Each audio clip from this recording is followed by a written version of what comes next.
What's up, Wizards? Same shirt as yesterday. I own exactly one shirt with a dinosaur on it. We got some more Lost Caverns of Ixalan spoilers for you. Aren't you excited, chickens? Just freaking out for them. So let's go ahead and get into those. We might not have as many as we had yesterday, but there are a couple of cards that I didn't do yesterday that I really want to talk about. You guys know what they are. You already told me in the comments section of yesterday's video. So we've got a lot to cover today. Let's go. All right, let's go ahead and get started with Mischievous Pup, Careening Minecart, and Rampaging Spiketail. Now, Pup is 3 mana, it's 2 and a white for a 3/1 dog with flash. And when it enters the battlefield, return up to one other target permanent you control to its owner's hand. So white mane lion vibes, except it's a permanent, and that's cool, except it costs a whole extra mana. So it's nice that you can do expanded white mane lion tricks, but I'm not sure how good it actually is, to be honest. And also the fact that this was a cat ability and is now a dog ability is not lost on me either. I see you. I'm not mad at it. I like dogs, but I still feel the slow cat erasure in the Magic the Gathering community. But let's look at Careening Minecart next. This is 3 mana for a 3/3 vehicle, and whenever it attacks, you create a treasure token. It accrues for just a single 1 power. It's not terrible, but it ain't that good either. I could see thinking this thing might have a little bit of constructed playability, but if you think that, I think you've gone off the rails. This might have some stuff to do in Limited, but I really don't think it goes beyond that. Now, Rampaging Spiketail, however, sweet art. That's about where it ends, though, to be honest. It's 6 mana, 4 and 2 black for a 5/6 dino, and when it ETBs, target creature you control gets +2/+0 and gains indestructible till end of turn. It also swamp cycles for just 2. I actually like pretty much any of these like limited creatures that have a land cycling ability on them. They're always better than you think. Help you hit your drops in the late game. It's a big fat guy. It actually has a decent enter the battlefield trigger. Indestructible is always cool. So I don't hate this dude, but I don't think you're going to see this awesome color palette anywhere outside of Limited, but it might be decent there. Let's take a little step up in the lower rarities here and check out Gold Fury Strider, Explorer Stash, and Coddle Scavenger in the next batch here. Now, Gold Fury Strider is 5 mana. That's too much mana, but I like the text box on this guy. He's 4 and a red for a 3/5 golem with trample. You can tap 2 untapped artifacts and or creatures you control to have target creature get +2/+0 till end of turn. You can only do it as a sorcery, which makes it so much worse, but you still make your dudes relatively big. I would hate for this to be confined to Limited forever, but it probably will be. I mean, that mana cost is atrocious, but at the same time, it has trample, so you tap a couple of artifact tokens over here and give him like +2/+0 twice. He's a relatively big boy. He's got trample. I see what they're trying to do with the design of the card, and I don't hate it, and I think the ceiling on it is crazy high, but I don't think that's enough for it to see any real constructed play. Well, let's slide over to Explorer Stash and see what that does. I'm always looking for a good stash. 2 mana, 1 and a green for an artifact that enters the battlefield with 2 +1/+1 counters on it. Whenever a creature you control that has a +1/+1 counter on it dies, you put a +1/+1 counter on the stash. You can also tap the stash, it's really funny, move a +1/+1 counter from stash to target creature. Do this only as a sorcery, no fun allowed. Again, just like a couple of cards we've already looked at, I could see being tempted to think that this has a place in Standard, but I'm just not too sure about this one, man. It goes pretty well in Ozolith decks, right? Not really.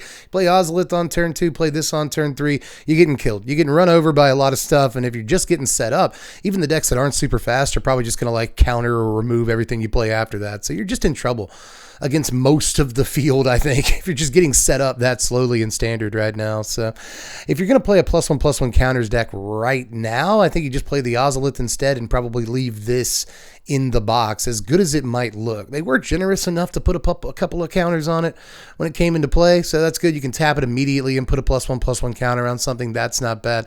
Gives you some insurance, but even if the thing that died had like 6 +1/+1 counters, you only get 1 counter on this. So in the end, I'm just not super sure. It might be halfway decent in like the Teething Wormlet, Yotian Dissident decks, because those care about artifacts and counters kind of, and this is an artifact that gives you counters. Maybe I could see some play for this, but honestly, I just think that the stash isn't as potent as I want it to be. Now, Coddle Scavenger is kind of decent looking if you like Eternal Witnesses, and I do. This is 3 mana, 2 and a green for a 3/2 raccoon with Descend 4.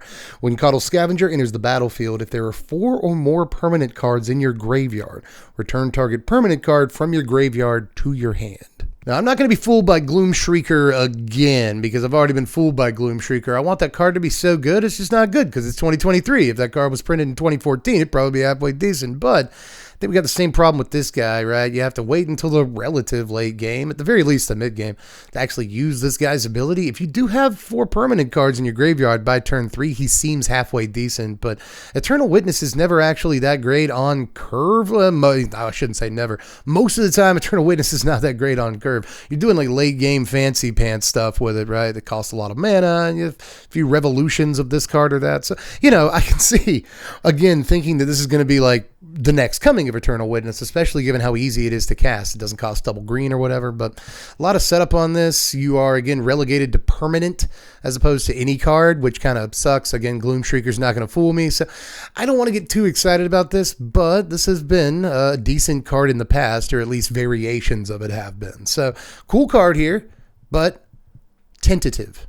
Let's look at Sunbird Standard, see what we're crafting up here. This is 3 mana for an artifact. You can tap it for a mana of any color. You can also craft with 1 or more other permanents and or cards for 5 mana. So basically anything. You can craft it with anything, like an instant in your graveyard or something. Sure, you can. Who cares? You can craft it with that too. Literally anything can craft with this, but it does cost 5 mana at sorcery speed. So remember that. What do we get out of the deal? We end up with Sunbird Effigy. This is a star artifact creature that is also a bird construct. It has flying, vigilance, and haste, and its power and toughness are each equal to the number of colors among the cards exiled to craft it. You can tap it to add a mana of each color among cards exiled with it. Now, that is a whole bunch of text. It's so much text, and how good actually is it? Well, I actually think it's okay. I don't think this card is trash. I keep hearing people say it's trash. This is just a rock, you know? This is just a pretty decent rock, I think. Even if you don't transform it, it's just a normal 3 mana I tap for any color rock, which is like a halfway decent baseline in and of itself, I guess. But when you do get it crafted, and I guess you can tap it to help craft itself, so that's kind of neat. You can do that with a couple of things this season. I like when they do that, but yeah, you can tap it to help craft itself, and then it crafts with anything too. It crafts with whatever you want, right? And however many things you want, so you can get like a 5/5 flyer out of this with a bunch of abilities and stuff. It has haste too, so you can tap it the turn that you transform it and get 5 mana, so it pays for crafting itself. Do you see? It actually is mana positive if you do that, because you tap it to craft itself and it makes 5 mana and you tap it. Okay, so this is maybe better. I'm talking myself into it. I still, though, after all of that, I've talked way too long about this card. Don't think that it's great. Note that it's common, though, which I think is kind of neat. You can play this in Pauper. It's probably not playable in Pauper, but it is technically playable in Pauper. So, I don't know. I'm freaking out about it a little much because I think the baseline of just being a rock is halfway decent. If you ever get it transformed and suddenly it taps for 3 mana and attacks for like a halfway decent value, like, okay, maybe one of the better 3 mana rocks I've seen in a while, but we keep seeing really good ones. You know, we got Celestis or whatever, and I think Celestis is better than this. So, again, I continue to talk way too long about this card. It's a random common that I don't think is going to see much play, but it sure is neat.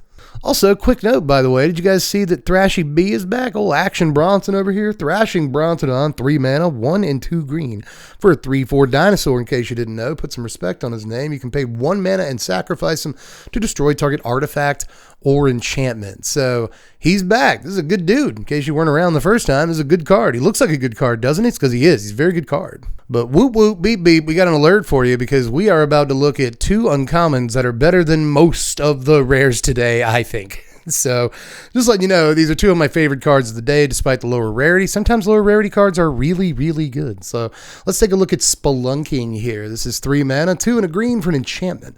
When it enters the battlefield, draw a card. Then you may put a land card from your hand onto the battlefield. If you put a cave onto the battlefield this way, you gain 4 life. Also, there's more. Lands you control enter the battlefield untapped. Yeesh, this is pretty good, man. Like, it doesn't guarantee you the land drop, which is what's kind of holding it back in my mind, but it does draw you the card if you don't already have the land drop. That's kind of nice. A drawn card is always good. It's an enchantment. I guess that might matter from time to time, but if nothing else, it's going to draw you a card, get you an extra land drop, and then all of your like triomes and stuff, all of your creature lands come into play untapped for the rest of the game, starting on like turn 4, turn 5. Some really important turns to get your untapped lands. I can't tell you how many times, like on stream, much less just playing Magic in general. My 5th land, I got it. I got my 5th land drop. Let's go. It's tapped. So cards like this will really, really help with that. And again, I just think that the drawn card and the extra land drop are really, really good enough in a lot of cases. Like we've seen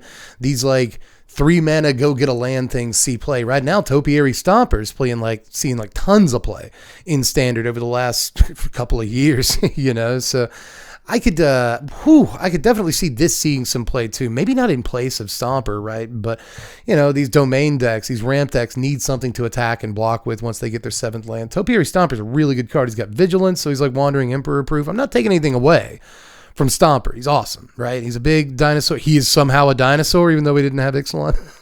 Kind of weird, but still, sweet card there. But I could definitely see these ramp decks being down with drawing an extra card, too. And then again, they play like 20 Triumphs, so of course they want their Triumphs coming to play on tap. Are you kidding? So, yes, I actually think this has a place in Standard day 1, but beyond that, a place in Commander, too. Really, really good card in that format, I think, at least. So, this card has a heck of a life ahead of it. But now I am really excited to talk about the final uncommon of the day. We didn't miss it yesterday. It's just a card I'm really jacked about, and I wanted to talk about it on a day where I felt like I had more time to talk about it. So with all that said, let's look at my favorite card in the entire set. I know there's 250 more cards plus to look at in this stupid thing, but I can pretty much guarantee this is my favorite card in the set. Let's look at Bartolome del Presidio, baby. This is Orzhov colors, just 2 mana, a white and a black, for a 2/1 legendary vampire knight. Sacrifice another creature or artifact to put a +1/+1 counter on Barty. Ooh, Bartholomew. It's a good card, man. I'm having an episode over here, man. Seriously, Wizards does not print these free sack outlets very often anymore. And when they do, they're usually 3 mana, right? We get these Nantuko Husk type creatures. We got Woe Strider a couple of years ago. We haven't had a good Woe Strider in a while. We have Bloated Processor, but it only sacrifices Phyrexians. What a cop-out. It's ridiculous. So I am really surprised to see not only a free sack outlet, but it's at 2 mana. It puts counters on the guy. It could have just been like an Nantuko Husk. That would have been whatever, right? He also sacrificed artifacts, and not non-token artifacts, any artifact that you want. This could have just been creatures, but it might as well say permanents. If it said permanents, that'd be great for enchantment, specifically the Ariete deck and all that, but it doesn't. But still, just being able to sack artifacts means you can sacrifice blood tokens and clue tokens and treasure tokens and tokens, period, to this. And that is just kind of unbelievable. Not to mention that there's a few artifacts in Standard right now that kind of want to be sacrificed. You got Experimental Synthesizer, yada yada. So, oh my goodness. Just being able to sacrifice 2 different permanent types, one of which you've got kind of a lot of laying around. How many food do you have right now? So and it puts counters on it. It only costs 2 mana, and I haven't told you anything about the card you don't already know at this point. I'm just gushing, but sometimes I think that seeing me get this excited over a card is kind of the entire point. You know what I mean? So I am gonna, I'm gonna play LSO Core again. It's still gonna be bad. I'm pretty sure that there's no amount of tools that deck can get to be good in Standard. It's ridiculous. You got to get rid of Sunfall and the deck. But I guess now the deck has a good response to Sunfall. I just sacrifice all my guys in response, and you don't get to incubate anything, and now all my dudes are in the graveyard, which is a better place for them. I actually get dice triggers. So yeah, I guess this will help against Farewell and Sunfall. That's a good thing. I continue to talk myself into a card I already love. Just a ridiculous piece of cardboard here. And I literally couldn't be more excited to have a Magic card in a set. But something else, Orzhov, that we haven't covered yet is Veto, Fanatic of Aots. This is 4 mana, 1, a black, and a white for a 4/4 legendary vampire demon with flying. Whenever you sacrifice another permanent, you gain 2 life if this is the first time this ability is resolved this turn. If it's the second time you sacrificed a permanent, each opponent loses 2 life. If it's the third time, create a 4/3 white and black vampire demon creature token with flying. I like the last Veto better, but I still like this Veto. You might expect that I like this Veto because I like to sacrifice creatures and I like Orzhov, so bing bang, I like this card. I don't like it as much as I want to because it costs 4 mana, which is kind of a lot. I think it's a better commander than it is, a 60 card constructed format kind of card, but I'm still going to try it. I've already told you I'm going to build LSO Core, so we're going to play this, but how many 4-drops can you play? We got to work Shieldred in there somehow, maybe So a couple of other cards, you know, there's obviously Ratadabric of Earboard we got to work into the deck somehow. Ratadrabic, I always mispronounce the card. I've played it 1,000 times. Don't know how to put its name together, but one way or the other, there's a lot of 4-drop legends that you play in that deck, but I guess the more legends you play, the better. I didn't even talk about that with the Bartholomew entry. We get 2 new legends that work really well with that Ratadrabic or whatever his name is. So, Orzhov always wants more legends, and Orzhov Sack wants more legends specifically because of Ratadrabic. So, you know, good to have that card laying around too. So, really, really sweet thing here. And I guess if you do have a Ratadrabic out, then you can sacrifice more guys because you're going to get more dudes to sacrifice because you'll sacrifice this legend and get a token of him, and you sacrifice that one, and then whatever. And then Bartholomew obviously really, really combos with this guy. So you see what they're trying to put together. Let's just see if it all actually works. I really want it to. You guys know I love Orzhov aristocrats, but I'm also a realistic and objective person, so I'm holding my breath until the deck actually seems good. But if these last couple of cards don't make the deck look good to me, I kind of don't know what will. I mean, we've got all of the pieces. Just really hope it comes together. Well, we got one more Orzhov legendary guy to talk about actually, but this one is from today, and he rests right in between the casting costs of the 2 Orzhov legends we've already talked about. So let's take a look at Cavalino, First of the Blessed. This is 3 mana, 1 a white and a black for a 2/2 legendary vampire cleric with an awesome little smile on his face. What a lunatic. I love him. Whenever you attack, target attacking vampire that isn't a demon becomes a demon in addition to its other types. It gains when this creature dies, draw a card and create a tapped 4/3 white and black vampire demon creature token with flying. Okay, so it kind of sucks a little bit that you have to choose one vampire to get this bonus. I wish it was all vampires, but if it were, card would be broken, especially at 3 mana, so I guess they did what they had to do. But on the plus side, it can give the bonus to itself, so it doesn't need anything else on the table to work the way you want it to, but your opponent will probably just not block it. In that case, if it's attacking alone and they face the choice between taking 2 damage or giving you a card and a 4/3, I think they'll just take the 2 unless they're at 2, so... I do like, too, that if you're attacking with like 4 different vampires, sure, you have to choose which vampire gets the bonus, but you're going to make it the one they want to kill the most, right? Every single time.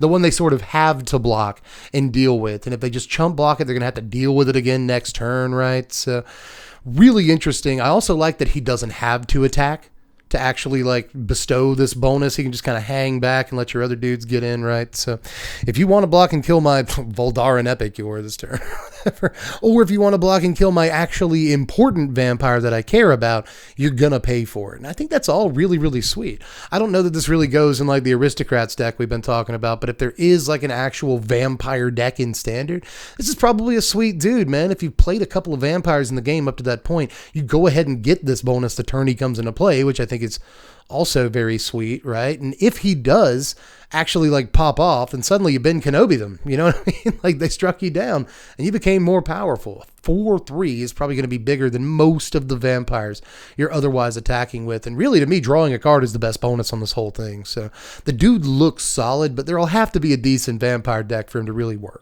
I guess we've reached the vampire portion of the video because that's what we're looking at next too. It's Sanguin Evangelist here. 3 mana, 2 and a white for a 2/1 vampire cleric with Battle Cry. Whenever this creature attacks, each other attacking creature gets +1/+0 till end of turn.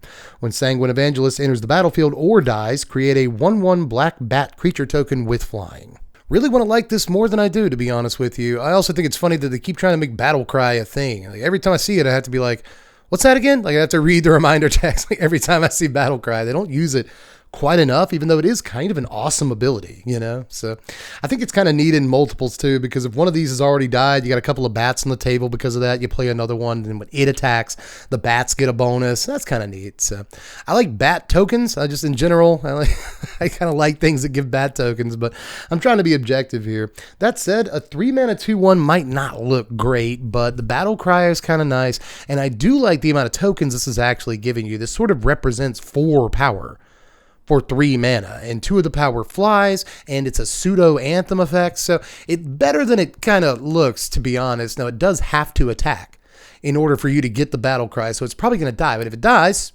you get a 1/1 flyer. Yeah. Could be worse, kind of a double Doom Traveler thing going on there. I like that it has ETB and dies triggers. Seems halfway decent in these aristocrats decks we've been talking about because it's basically 3 bodies on one card.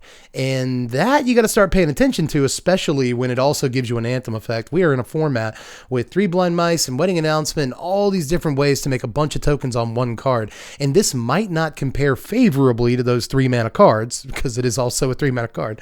But it gives you the 3 bodies much the same way they do, but it also gives you an Anthem effect, which Wedding Announcement does do, but we've already seen that these like 3 mana white cards that end up giving you a bunch of bodies that also have an Anthem effect staple to them, you know? Again, if you're in the same conversation as Wedding Announcement, I think you're a halfway decent Magic card. So I said I want to like this more than I do, and I'm kind of talking myself into it if you don't hear me doing that. I don't know if I've convinced anyone else out there that this card might be halfway decent, but 3 bodies on one card plus pseudo Anthem, again, formula seems pretty decent to me. Let's look at another vampire next. Why don't we? It's Preacher of the Schism. This is 3 mana, 2 and a black for a 2/4 vampire cleric with death touch. Whenever Preacher of the Schism attacks the player with the highest life total or tied for the most life, create a 1/1 white vampire creature token with lifelink. Whenever Preacher of the Schism attacks while you have the most life or are tied for the most life, you draw a card and lose a life. Another neat dude for the vampire deck. I'm going to talk myself into this one too. Priest of Schism looks pretty sweet, and I know the pieces fit because I watched them fall away. This vampire deck is coming together, although it doesn't look super aggressive. Weirdly, it looks like on these last couple of cards, the deck really the last 3 cards, the deck wants to attack, but like all of its attackers are 3 mana 2 power guys. So that's a little at odds, kind of an identity crisis there. But when this guy does attack, he's got death touch. Again, just like the legend that we looked at a little bit ago, your opponent doesn't necessarily want to block this.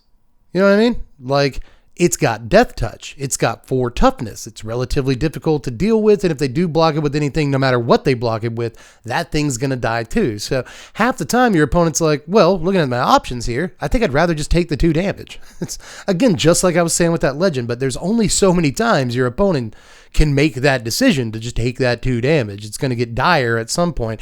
And then when they do have to block, it's going to get even worse because they're going to lose their dudes to this guy's death touch.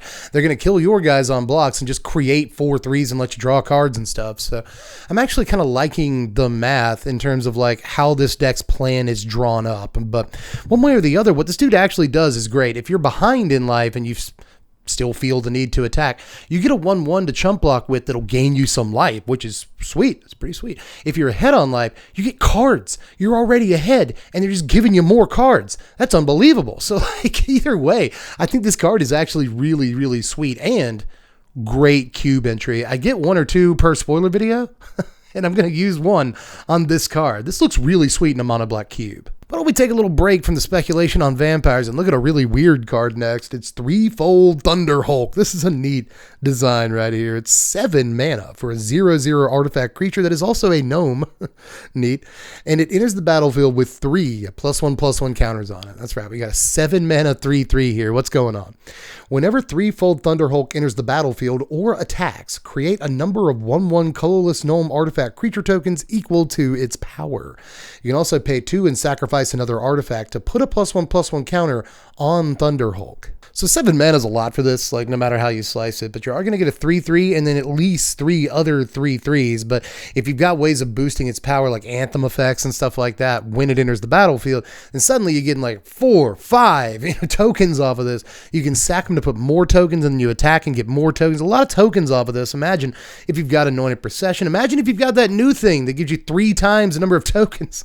This comes into play, you get at least 9 tokens. That attacks, you get 9 tokens and stuff. You can sacrifice those tokens to make its power bigger and get more tokens. And then when you make those tokens, you'll triple them. And just come on, we're having a great time. So you can do that in draft. You can do that in draft right now because both cards are in this set. So that seems kind of a fun way to spend a Saturday night. But one way or the other seems really, really interesting in Commander, where the mana's flowing a little bit more. You're able to cast this on turn 3 or 4 a little bit more reliably, right? So I think this is neat, man. If they don't do anything about it and it gets attacking and it attacks more than once, you've just got the fullest board on the table, baby. So I actually think this is a neat card, but really only in the one format. But it's a cool format for a card to be good in, dang it. And I gotta say, if you like tokens, today was your day, because we also got to see Deeproot Pilgrimage. This is 1 and a blue for an enchantment. Whenever one or more non-token merfolk you control become tapped, create a 1/1 blue merfolk creature token with hexproof. So kind of a Deeproot Watersy sort of take, only this time it's a good Magic card. I remember a lot of us back in the day were like, Deeproot Waters, that's a good card, and it never really did much. When merfolk would show up in results, which was not super often, but happened a little bit early, right? During the season, you'd see 1 to 2 Deeproot Waters in every third deck, and every third merfolk deck, not a very good rate.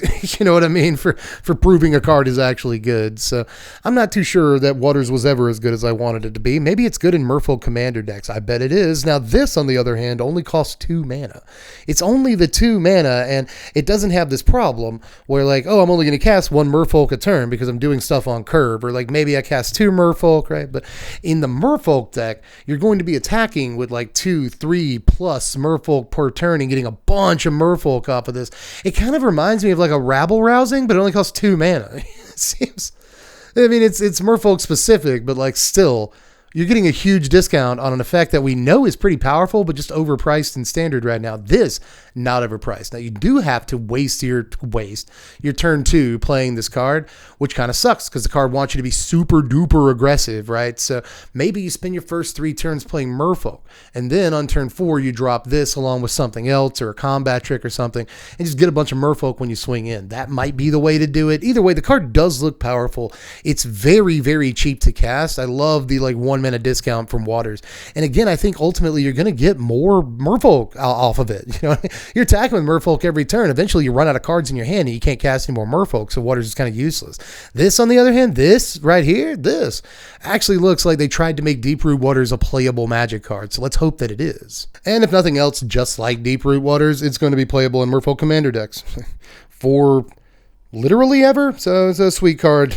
No other reason than that. But I'm realizing now that we skipped an uncommon earlier that I'm actually like super, super jacked about. So let me run it in here real quick because I actually think it's somewhat relevant. This is Skullcap Snail, everybody. Have you seen Skullcap Snail? It's 2 mana, 1 and a black for a 1/1 fungus snail. When it ETBs, target opponent exiles a card from their hand. Just the best possible version of Burglar Rat. Now, we've seen stuff like this before, but it costs like double black. This is so much easier to cast. I really like that about it. Exiling a card from the hand is a million times better than making them discard, unless you're doing discard specific stuff or whatever. But in this format, you're probably going to be playing against people that are doing graveyard shenanigans and whatnot. So it's really nice to have the ability on a body to make them exile a card. I just really like this card a lot. I don't have too much to say about it. I think it's just kind of obviously a decent role player. Not a world ender, not the best card in the set. Not going to see all the play in the world either, but it will see some niche play where it's needed, and I think that's worth pointing out. I like stuff like this. And again, just throwing this out here, if you're building just any old cube, this is a nice little upgrade if you have Burglar Rat effects in your cube. So consider it is all I'm saying. But we got to move on to what is perhaps actually my favorite card of the entire day. It's Bloodletter of Aots. I apologize if I'm mispronouncing any of these words. It's 4 mana, 1 and 3 black for a 2/4 vampire demon with flying. If an opponent would lose life during your turn, they lose twice that much life instead. Furnace of Bats. It's not quite a black furnace, but it is about as close as it gets, man. I heard you like to beseech the mirror for stuff. Hey kid, I heard you like Besiege the Mirror. This is yet another decent Besiege target in Standard, which I think is sweet. This really, I think, competes with Sheoldred. I think it actually does, man. We've seen all kinds of contenders try to take the throne, and nothing quite makes it, you know? Archfiend of the Dross, who are you? Get out of here, kid. You bothered me. This guy, on the other hand, I think is more than worth playing in your Magic the Gathering deck. He does cost 3 black. That's ridiculous. But these like red, black, and white black decks, these 2-color, black X decks, can still easily play this dude. Child's play. No problem playing this dude in a 2-color deck right now in Standard. So I think that's not an issue at all. We saw, people play like Invoke Despair forever, and that costs what, like 50 black pips? So it's not going to be a problem to play this card in like multiple colors. Even 3-color decks would play Invoke Despair. So it's not a problem in those decks with all Triomes in Standard. I'm excited. If you can't tell, Super excited to have this dude, but I don't think he's going to go in too many 3-color decks, and I don't know if he goes in that many like 2-color mid-range decks. This dude is a sweet little top end for like mono black aggro, right? He's really sweet with stuff like Corrupt, which is in standard too, so I think that's a nice little combo, but one way or the other, dude, like just an incredible looking little card here. And I guess I should bring up Cube again, but I'm not going to. Also looks halfway decent in Commander for what it's worth, more than halfway decent. People love these kinds of effects in Commander, obviously. So just all around sick little Magic card. Is it pre-ordering for anything? Is there? Nope. Somehow there's not a pre-order price on this yet. My guess is that it will be quite high. Just a card, the Magic card. Okay, so now we have like 4 more cards left, barring any reloads on Mythic Spoiler and MTG previews and all that. And they're all cards that have double sides to them. So I'm going to go back and I'm going to get back under a title card for the next few minutes here to show you all of these, because I feel like I take up too much of the screen to put the cards on the screen with me. So we're going to give you title cards for this one too. So I just wanted to say hello again before I do that. But either way, I can't really put any of these in an order because I think they're all really good. I think every single like flips into a land or something that we saw today is just like kind of mind-blowingly good. So again, I'm not like attempting to order these or make one better than the other. So like for instance, the first thing we're going to look at is Unstableglyph Bridge. And like if this is the first of the things we're looking at, I think that gives a pretty good idea of how ridiculous all of these cards look from here on out today. So Glyph Bridge is 5 mana, 3 and 2 white for an artifact. When it enters the battlefield, if you cast it, for each player, choose a creature with power 2 or less that player controls. Then destroy each creature not chosen this way. You can also craft with an artifact for 5 mana, 3 and 2 white. Now, when you do craft it, it becomes Roaming Sandspout Glyph. This is a 5/3 flying golem, and whenever an opponent casts a spell during their turn, they can't attack you or planeswalkers you controlled this turn. Each opponent who attacked you or a planeswalker you controlled this turn can't cast spells. So does this just, again, to anybody else, does this look unbelievably crazy? Like, is this just the best card you've ever seen in your life? It's a sweeper on the front half, and then when you do craft it, then suddenly it becomes this like prison style card, you know? They're like, they read the front half of it, and they read the first line of text, and they're like, oh, okay, I'll just attack you first. Okay, I'll just attack you first. It's not a big deal. I was going to attack you first anyway. And they attack you first, and then they realize that they can't cast spells now. So it's just kind of a ridiculous thing. You basically have to choose between casting spells or attacking once this thing gets flipped over. Now, it is 5 mana at sorcery speed. You have to have something else to craft it with. These are relatively big things. You know, like crafting isn't easy. I will say that as a baseline for like the rest of these cards today. Crafting looks hard. You can only do it at sorcery speed. You might get blown out when you try to do it. It is a risky business, actually crafting stuff and spending all that mana and blah, blah, setting up for it. But, man, the payoff on some of these is absolutely ridiculous, especially if you do spend all that mana crafting. Then suddenly you put them with this card in a situation where, like, yeah, you spent all your mana, but if they want to cast any spells, they can't attack you. So, like, there might not even be any crackback, depending on the situation. Like, if you spend all your mana, that seems crazy too, you know? And, of course, you just swept them. Like, theoretically, you just swept the whole table with this card, aside from, like, one creature on their side of the board and one creature on yours. It seems like it would take them some time to set back up while you're getting this thing crafted, right? It actually gives you some breathing room to craft it. And once it's crafted, even if they have set back up with a couple of guys, they might not be able to attack you if they want to continue setting up or doing whatever they're doing. So, my goodness, like the card really looks like it puts them between a rock and a hard place, dude. So really like this thing. It looks like a great commander card too. I will say that when it applies, and I think it does here. We got to keep moving. I talked way too long about that card. We gotta look at Tarian's Journal next. This is 2 mana, 1 and a black for a legendary artifact. Tap, sack another creature or artifact to draw a card, but you can only do it as a sorcery. You can pay 2, tap it, and discard your hand to transform the journal. It transforms into the Tomb of Aots. This is a land. It's a cave, and you can tap it for black. You can also tap it and cast a creature spell from your graveyard this turn. If you do, it enters the battlefield with a finality counter on it, and it's a vampire in addition to its other types. So remember, if it has a finality counter, that means that when it dies, it exiles. So you can't just like keep resurrecting the same creature over and over. But okay, so again, is this not just like ridiculous to anybody else? Am I reading these cards correctly? Because they all look like completely cracked, in my opinion. It's only 2 mana to get this on the table in the first place. You can tap it the turn it comes out and go ahead and draw a card in your aristocrats deck, sacrifice a thing, and then For only 2 mana, I get to turn it into a land? For only 2 mana, so I can play this on turn 2. And then on turn 3, I can play a land, get this. I have to discard my hand. I totally understand that. And then get this on turn 3 if that's when I wanted. So it's just like mono black ramp that also lets me draw cards on the one half of it. That's, in and of itself, that's pretty good. Now, I know nobody wants to discard their hand that early in the game. Well, I got news for you. The other way to play this, and probably the better way, is to just wait until you don't have any cards in your hand, or like very few that you actually care about, and then transform it, at which point you still have the mana to actually cast a thing out of your yard. And it doesn't even have to be that late. It could be like turn 6, you know? So like, the card looks unbelievable, dude. Like, I don't understand. Why is it only 2 mana to turn it over? Why? That's so low, you know? You have to discard your hand. Big freaking whoop. I get to, like, reanimate all the stuff. The cards might as well still be in my hand, so long as they're creatures I can reanimate, right? So, like, who cares if I discard my hand? They're safer in my graveyard half the time anyway, so, like, good lord.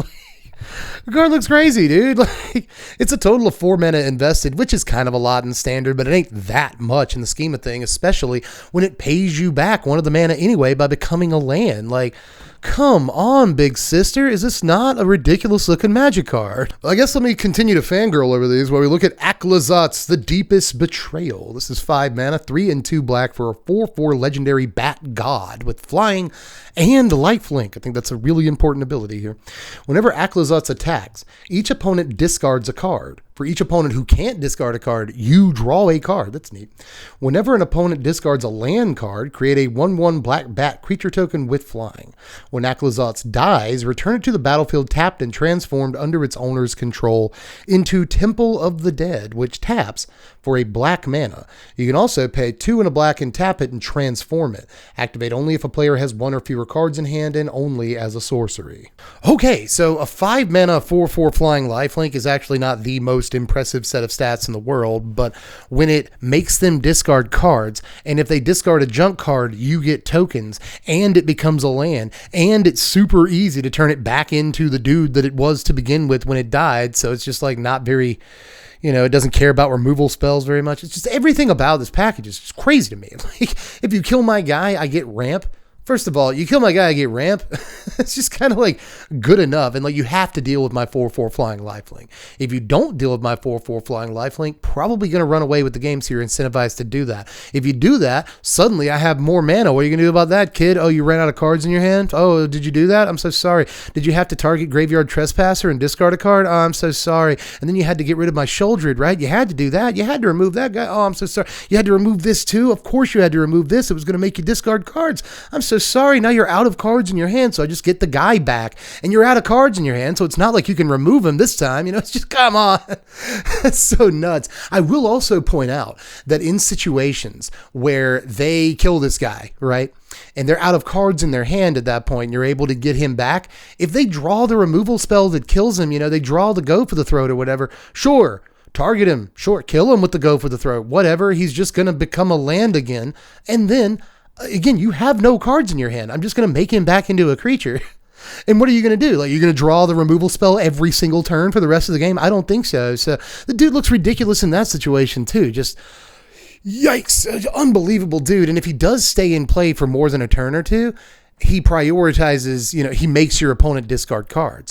And in the meantime, he prioritizes them discarding actual cards, because if they discard lands they don't care about, again, you get dudes. So like, you're making them discard real cards. You know, if they want to hold lands in their hand so that they never have 0 cards in their hand, right? If they want to play that funny little game, then suddenly you're making bats when they eventually have to discard those lands. You know what I mean? So just like, this card, it really well thought out in terms of design and like what it's going to do to your opponent and how it's going to be like hell to play against, you know what I mean? So exile or nothing, basically. Hold your lands or nothing. And in a lot of cases, you don't want to hold those lands. You need them. So just, I got to stop talking about this one too. I've been gushing about it for way too long. We only have like one more card left, which I somehow think is even better than this card. And how is that possible, right? Just like, Oh my goodness. It's a good looking set is all I'm saying. All right. I still have to reload the spoiler sites, but as far as I know, there is one card remaining today, and you might want to sit down to look at Motzalantli, the Great Door. This is 3 mana for a legendary artifact. You can tap it to draw a card and then discard a card. That's pretty cool. You can also pay 4 mana, tap it, and transform it.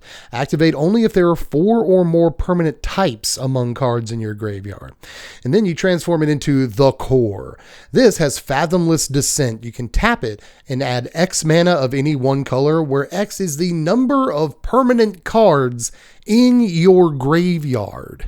All right, it's a land that taps for a bunch of mana. It's the best card of the day. Maybe the best card in the set. Who knows? I mean, it's definitely not like Nykthos or anything. And it's not Cradle. I'm not even going to attempt to pronounce the first word because no matter what I say, people get very upset with me. Is it Gias? Is it Gaias? The internet says it's Gaias no matter what. I don't believe that. I was taught in college that if it's Gaea, it's Gia. If it's Gaia, then it's Gaia. But apparently that's not true anymore. Who knows? But one way or the other, I'm not even going to try to, even though I've just gone through a whole lecture on it. Not going to do it. So it's like a Cradle or a Nykthos. We have very few of these lands in all of Magic. In the context of how many cards there are in Magic, there are actually very few of these to compare this to, right? Tapping for a bunch of mana is obviously an unbelievably busted thing to be able to do. And on the front half, it facilitates getting those permanent types into your graveyard because it taps to loot, right?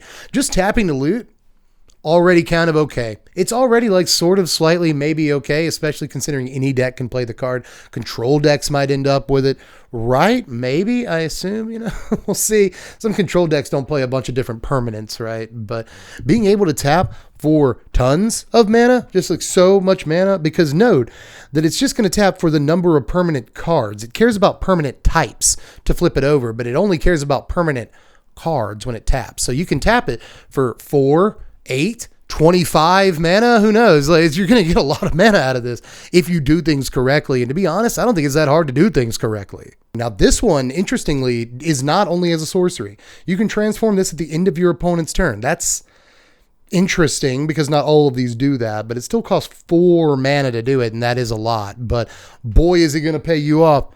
It's going to pay you off so much. And by the way, you transform it and it comes into play untapped, if I'm not mistaken. So it might pay you back immediately and a lot of mana for doing it. As a matter of fact, since you have to pay 4 mana and you have 4 permanent types in your yard to do it in the first place, it definitely immediately becomes mana neutral when you do it, doesn't it? So, woo! And it produces any color mana you want. Like, my gourd, my good sweet gourd, my man. Just like, I don't know what they're doing with this set, dude. Honestly, that's my final analysis is what are you doing? I love it, whatever it is. I feel like the last time we came to Ixalan, people really, really liked it. People like merfolk and dinosaurs and vampires and stuff. People love this. People love Ixalan, but it always had this bad rap as kind of like sort of low power playing, the standard in general kind of skipped over it. Merfolk was kind of good for a half second, but not really, to be honest with you. So, it's like standard didn't really pay much attention to the release of either Ixalan set. It picked a couple of good cards. Ooh, Chart of Course. Yes, thank you. I'll take that. But it didn't really care that much about the themes of Ixalan or anything like that. And I think that this time Wizards is trying to rectify that. This is obviously just based on what we've seen so far. A pretty OP set, dude. I'm pretty sure this set is extremely powerful, even if the preview stopped right now. If it turns out they were like tomorrow, they're like, actually, it's the same number of cards as March of the Machine Aftermath. There's only 70 cards in the set. You've seen them all. Have fun. I still think that it would be a massively impactful set. I don't see a ton of cards that are good for slotting into X or Y existing deck. But I do see a bunch of cards that I think are powerful enough, even in the current environment, to create their own decks. And that is honestly what I want out of a set, right? I'm sick of sets coming in and like, oh, they added 2 cards to this deck that already existed for 8 months. And I feel like what we're seeing so far is cards that are just like in a vacuum by themselves, powerful enough to not only do stuff on their own and make their own decks, but they're also able to be synergized with in various ways and use some cards that we haven't been using in standard the entire time, or use cards we have been using in different ways. And I like that. I think that that's what a new set should bring to standard. And this is all speculation. I have no idea how things are going to shake out, but so far, a lot of the cards we've seen look incredibly powerful through the lens of like what we're currently doing in Standard. Like Wizards is obviously turning up the heat slightly here in the kitchen for this set, and I fully support it. But anyway, I've really gone on with my opinions and such way too long. I want to know yours. Get down there in the comment section. Let me know how you feel about the set. I see a lot of you down there so far, like initially gauging the set as really cool, really powerful. You like what they're doing. You love Ixalan and all that. So let me know if that continues to be the case as you see more cards from today and all that. You know, are you still into it? Do you still think the set is like ridiculous? Or are there some of you out there that are saying nay? You know, are you like, no, actually I think the set is garbo. And I guess that's about it for me. Just do all the YouTube stuff on your way out. Hit the lights, hit the like button, thumbs up the thing, subscribe if you haven't done that yet, because a bunch more spoiler content than deck techs, blah, blah, blah. We got the mono black Halloween budget cube coming up really, really soon. Hoping for that to be our Halloween video. The cards I ordered for the cube are rolling in right now. It costs less than $100. It's a lot of fun. All cards throughout Magic history, having a lot of power in the cube. I don't know. I just can't wait to do that video, so I want to let you know I'm going to do it. But aside from that, just check out the Twitch. You can follow me over there. The next couple of days, we may do a video over on Twitch where we look at the spoilers live. That's always a lot of fun. You want to be a part of it, probably. Let me know. Patreon, by the way, just $1 a month to vote on what decks we do first in Ixalan Standard, and just $1 a month to support the channel in general. I need it. It helps a lot, and I honestly couldn't make a living from the channel if it weren't for Patreon. So I really appreciate all the support. Thanks, y'all. But in any case, I think I'm done with the roll at this point, so I'm going to get out of here, edit this video. Hopefully it comes up before midnight. Love you guys. I'm Deb from The Place. Thanks for watching, Wizards. Spread love and be kind.